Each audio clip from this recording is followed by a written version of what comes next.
Hi friends, വീട്ടിൽ തന്നെ എങ്ങനെ ഫ്രഞ്ച് ഫ്രൈസ് ഉണ്ടാക്കുക എന്നുള്ളത് നോക്കിയാലോ? അതും ഷോപ്പിലൊക്കെ കിട്ടുന്ന പോലെ തന്നെ നല്ല ക്രിസ്പി ആയിട്ട് അതേ ടേസ്റ്റിൽ തന്നെ ഫ്രഞ്ച് ഫ്രൈസ് ഉണ്ടാക്കിയാലോ? അതിനായിട്ട് ഉരുളക്കിഴങ്ങ് എടുക്കുക. നമ്മളെ കയ്യിൽ കുറച്ച് നീണ്ട ടൈപ്പ് ഉരുളക്കിഴങ്ങ് ഉണ്ടെങ്കിൽ അതായിരിക്കും കുറച്ചും കൂടി നന്നാവുക. അതാകുമ്പോൾ നമുക്ക് കട്ട് ചെയ്യുമ്പോൾ ഷേപ്പ് കറക്റ്റ് നമുക്ക് ഷോപ്പിൽ നിന്ന് കിട്ടുന്ന പോലെ നീളനുള്ള ഷേപ്പിലായിട്ട് കിട്ടിയിരുന്നു. പക്ഷേ ഇപ്പം എൻ്റെ കയ്യിൽ ഇപ്പോൾ കുറച്ച് ഉരുണ്ട ടൈപ്പ് ഉരുളക്കിഴങ്ങ് ആയതുകൊണ്ട് ഷേപ്പിൽ കുറച്ചൊരു വ്യത്യാസമുണ്ട്. പക്ഷേ എന്തായാലും ടേസ്റ്റൊക്കെ ഒരേപോലെയൊക്കെ തന്നെ ആയിരിക്കും ഉണ്ടാവുക. എന്തായാലും നീണ്ട ടൈപ്പ് കുറച്ചൊരു നീളമുള്ള ടൈപ്പ് ഉരുളക്കിഴങ്ങ് എടുക്കുകയാണെങ്കിൽ നിങ്ങൾ പെർഫെക്റ്റ് ഷേപ്പ് കൂടിയായിട്ട് കിട്ടും കേട്ടോ. അപ്പോൾ ആദ്യം തന്നെ പൊട്ടറ്റോസ് കട്ട് ചെയ്തതിന് ശേഷം നല്ല വെള്ളത്തിൽ ഒരു 3 പ്രാവശ്യം ഇങ്ങനെ കഴുകുക. കാരണം അതിൻ്റെ ആ സ്റ്റാർച്ച് പോകാൻ വേണ്ടിയിട്ടാണ്. എന്നിട്ടൊരു നല്ല ചൂടായ വെള്ളത്തിലേക്ക് അതിട്ട് കുറച്ച് നേരം ഒന്ന് വേവിക്കുക. വെറും ഒരു 3-4 മിനിറ്റ് മാത്രം വേവിച്ചാൽ മതി.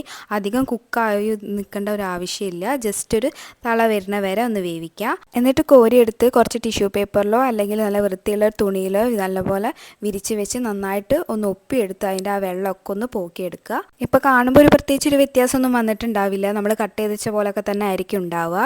പക്ഷേ ഇനി കുറച്ച് നേരം നമ്മൾ റൂം ടെമ്പറേച്ചറിൽ അങ്ങനെ തന്നെ ആ ചൂടൊക്കെ ഒന്ന് പോകാൻ വേണ്ടിയിട്ട് അങ്ങനെ തന്നെ വെക്കുക. അത് കഴിഞ്ഞിട്ട് നല്ല തിളച്ച ഓയിലിലേക്ക് ഇത് ഇട്ട് കൊടുക്കുക ചെയ്യേണ്ടത്.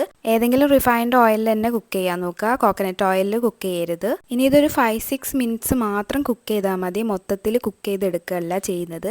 നമ്മൾ 2 പ്രാവശ്യം ഓയിലിട്ട് കുക്ക് ചെയ്യുന്ന ടൈപ്പിലായിട്ടാണ് ഫ്രഞ്ച് ഫ്രൈസ് ഉണ്ടാക്കുന്നത്.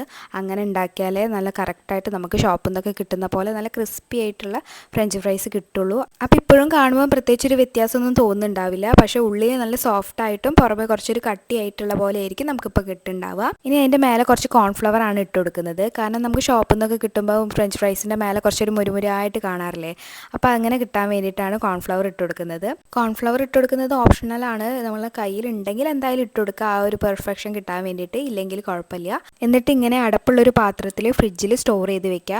നമുക്കിതൊരു 5-6 മണിക്കൂർ എന്തായാലും ഇത് സ്റ്റോർ ചെയ്ത് വെക്കണം. എന്നിട്ടേ നമുക്ക് ഇനി അടുത്ത് ഓയിൽ കുക്ക് ചെയ്യാൻ കഴിയുള്ളൂ. ഇതിപ്പോൾ നമുക്ക് ഷോപ്പിൽ നിന്നൊക്കെ കിട്ടില്ലേ ഫ്രോസൺ ഫ്രഞ്ച് ഫ്രൈസ്, ആ ഒരു ഇതാണ് ആയത്. ഇനി നമുക്ക് ആവശ്യത്തിന് അനുസരിച്ച് എടുത്തിട്ട് ഓയിലിട്ട് കുക്ക് ചെയ്യാവുന്നതാണ്. ഫ്രീസറിൽ നിന്ന് എടുത്ത് ഒരു 5 മിനിറ്റ് പുറത്ത് ടെമ്പറേച്ചറിൽ വെച്ചതിന് ശേഷം നല്ല തിളച്ച ഓയിലിട്ട് കുക്ക് ചെയ്യാവുന്നതാണ്. അപ്പോൾ ഒരു ഗോൾഡൻ കളർ ആകുമ്പോൾ ഇതുപോലെ കോരി എടുക്കാവുന്നതേ ഉള്ളൂ. അപ്പോൾ വീട്ടിൽ തന്നെ നമുക്ക് ഫ്രഞ്ച് ഫ്രൈസ് ഇങ്ങനെ ഉണ്ടാക്കാവുന്നതേ ഉള്ളൂ കേട്ടോ. നമുക്ക് ഒരുപാട് വേണമെങ്കിൽ ഫ്രീസറിൽ സ്റ്റോർ ചെയ്യാവുന്നതേ ഉള്ളൂ. എന്നിട്ട് ആവശ്യത്തിനനുസരിച്ച് ഇതുപോലെ ഓയിലിട്ട് കുക്ക് ചെയ്താൽ മതി. ഈസിയാണ്. അപ്പോൾ ട്രൈ ചെയ്തിട്ട് കമൻറ്റിൽ അറിയിക്കുക. ഇഷ്ടപ്പെടുകയാണെങ്കിൽ ലൈക്ക് ചെയ്യുക. സബ്സ്ക്രൈബ് ചെയ്യാത്തവർ സബ്സ്ക്രൈബും ചെയ്യാം കേട്ടോ. അപ്പോൾ ബൈ.